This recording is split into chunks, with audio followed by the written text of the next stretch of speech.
It was February 1970, when Clive Davis, president of Columbia Records, walked out of a playback session looking like someone had just told him his entire fortune was counterfeit. He'd just heard what Miles Davis was calling his new album, 3 days of recordings, 21 tracks, 94 minutes of music that sounded like nothing Columbia Records or anyone else had ever released before. "Miles," Clive said, his voice careful, diplomatic. "What is this?"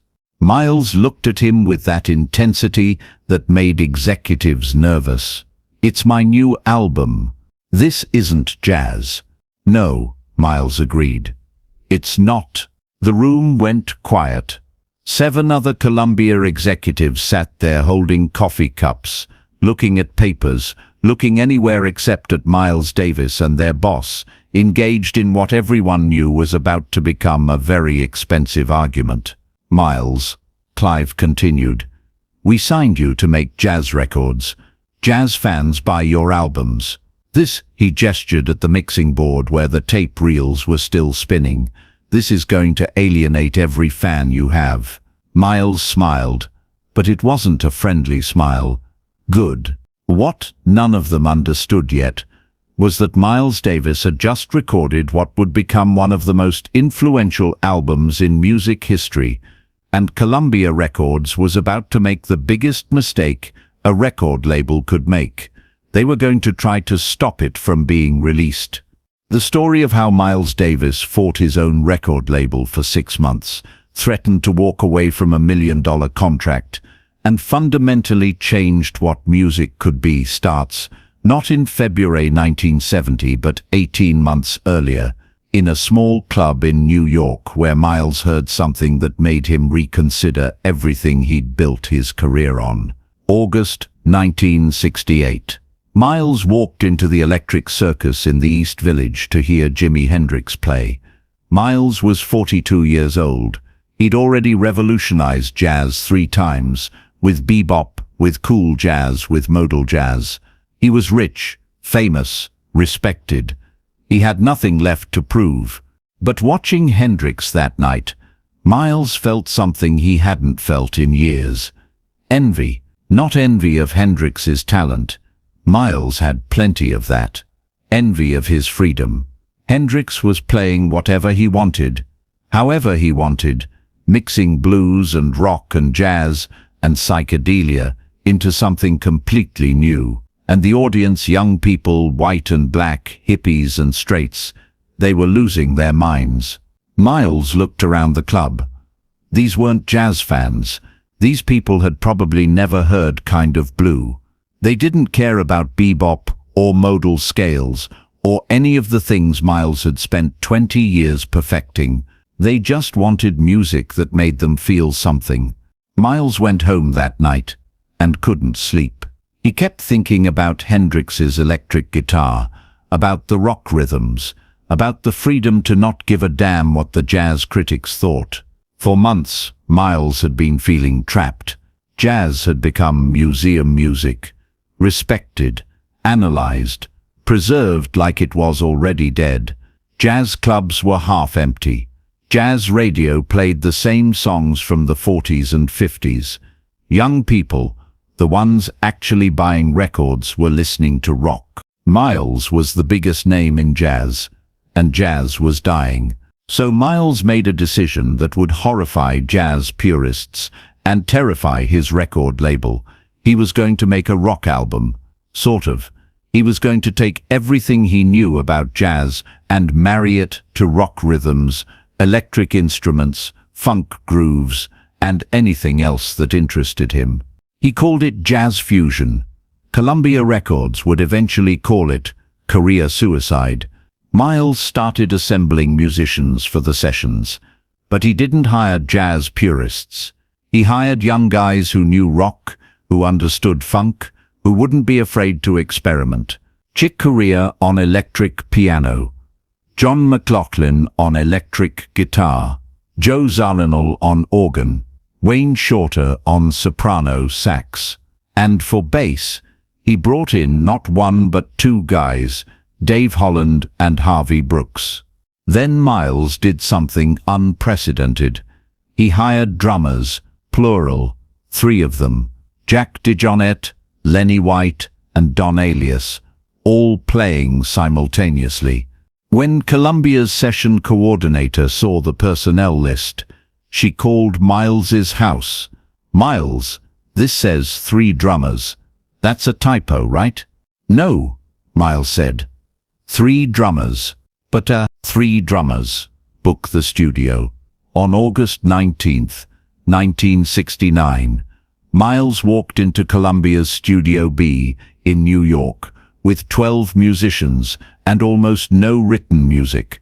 No charts, no arrangements, just some rough sketches and a lot of ideas in his head.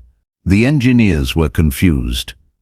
The musicians were nervous. Nobody knew what was about to happen. Miles explained his concept. "We're going to play. I'll signal changes. Listen to each other. If it sounds good, keep doing it. If it doesn't, try something else." One of the session musicians, a jazz veteran, raised his hand. "Miles, what key are we in?" Miles looked at him. "Does it matter?" They recorded for 3 days straight. Miles would start a groove, signal to one musician to solo, bring in another, layer sounds on top of sounds. Sometimes he'd have all 12 musicians playing at once. Sometimes he'd strip it down to just bass and drums. The music was wild, chaotic, electric, funky, psychedelic. It sounded like a jam session between a jazz band and a rock band and a funk group, all playing the same song but not quite agreeing on how. It was exactly what Miles wanted. When the sessions ended, Miles had 21 tracks. He titled the album Bitches Brew, a title that would itself become controversial, and turned it in to Columbia Records. That's when the problems started. Clive Davis listened to the tapes and immediately called an emergency meeting with Columbia's jazz division. "We have a problem," Clive told his team. "Miles turned in an album, and I don't know what it is, but it's not jazz." Someone asked, "Is it rock?" "Not really. Funk. Parts of it." "Then what is it?" Nobody had an answer. And in the record business of 1970, if you couldn't categorize something, you couldn't market it. If you couldn't market it, you couldn't sell it. Clive scheduled a meeting with Miles. The label's position was clear. This album couldn't be released as is. Maybe Miles could go back into the studio, record some more traditional tracks, make it more accessible. Miles' position was even clearer. "This is the album. You're releasing it exactly as it is." "Miles, be reasonable." "I am being reasonable. I made you an album, a good one. You're going to release it. The jazz fans won't understand it." "Then fuck the jazz fans." The room went silent. You could say a lot of things at Columbia Records in 1970, but you didn't say fuck the fans. Fans bought records. Fans made careers. Alienating fans was business suicide. But Miles wasn't done. "You know what your problem is? You think jazz fans are the only people who buy records.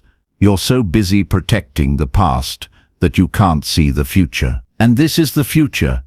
Clive asked, gesturing at the Bitches Brew tapes. "No," Miles said. "This is now.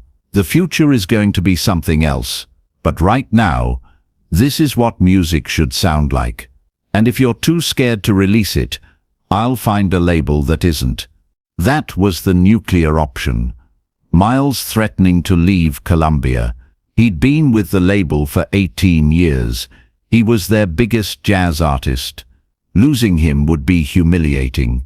But more than that, Clive Davis was smart enough to know something his team didn't. Miles had been right before. Every time Miles had changed direction, bebop to cool to modal, the critics had said he was finished. And every time Miles had been proven right. Maybe he was right again. "Okay," Clive finally said, We'll release it. But Miles, if this doesn't sell, the label is going to want your next album to be straight-ahead jazz. Deal? Miles smiled. It'll sell. How can you be so sure? Because I'm 43 years old and I've been making music for 25 years, and this is the best thing I've ever done. It'll sell. Columbia Records released Bitches Brew in April 1970, with almost no promotion. They didn't know how to market it. Jazz radio wouldn't play it. Too rock. Rock radio wouldn't play it. Too jazz. FM stations that played progressive rock were the only ones willing to give it a chance. The first reviews were brutal. Downbeat magazine, the Bible of jazz criticism, gave it 2.5 stars out of 5. The review called it music of dissolution and questioned whether Miles had strayed too far from his jazz roots. The New York Times jazz critic wrote, "Miles Davis seems to have forgotten what made him great." Jazz purists were even harsher. Some called it a betrayal. Others said Miles had sold out, chasing rock money, abandoning the very thing that made jazz important. Miles read the reviews and didn't care. He knew something the critics didn't. Young people were buying the album. College radio stations played it. FM rock stations started adding tracks. Record stores in college towns couldn't keep it in stock. And then something unprecedented happened. Bitches Brew cracked the Billboard Top 40. A jazz album, or whatever this was charting alongside Led Zeppelin and the Beatles. Within 6 months, Bitches Brew had sold 500,000 copies. It went gold. A jazz album going gold was almost unheard of in 1970. Columbia Records executives who'd wanted to bury it were suddenly taking credit for releasing it. But the real vindication came years later, when musicians started talking about what Bitches Brew meant to them. Herbie Hancock listened to it and decided to make Headhunters, creating an entirely new genre of jazz funk. Weather Report formed specifically because Joe Zawinul and Wayne Shorter wanted to explore the fusion sound they'd created on those sessions. The Mahavishnu Orchestra returned to Forever, and dozens of other fusion bands traced their inspiration directly to Bitches Brew. Rock bands started hiring jazz musicians. Jazz musicians started using electric instruments. The boundaries between genres started dissolving. Prince, who wasn't even 12 years old when Bitches Brew came out, would later say it changed how he thought about music. Miles showed me you don't have to choose. You can be everything. In 1976, 6 years after release, Columbia Records presented Miles with a plaque commemorating 1 million copies sold. The same executives who'd tried to stop the album from being released were now shaking Miles's hand, thanking him for his vision. Miles looked at the plaque and said, "Took you long enough to figure it out." But perhaps the most telling vindication came in 1999.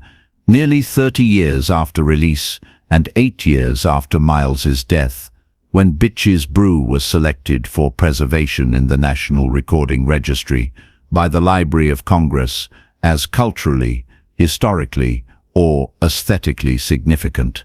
The album Columbia Records hadn't wanted to release was now considered a national treasure. Today, Bitches Brew is routinely listed among the greatest albums ever made in any genre. It appears on Best Of lists alongside Sgt. Pepper's, Pet Sounds, and What's Going On. Music historians credit it with creating an entirely new genre, jazz fusion, that dominated the 1970s and influenced everything from prog rock to hip-hop. But more importantly, Bitches Brew did something revolutionary.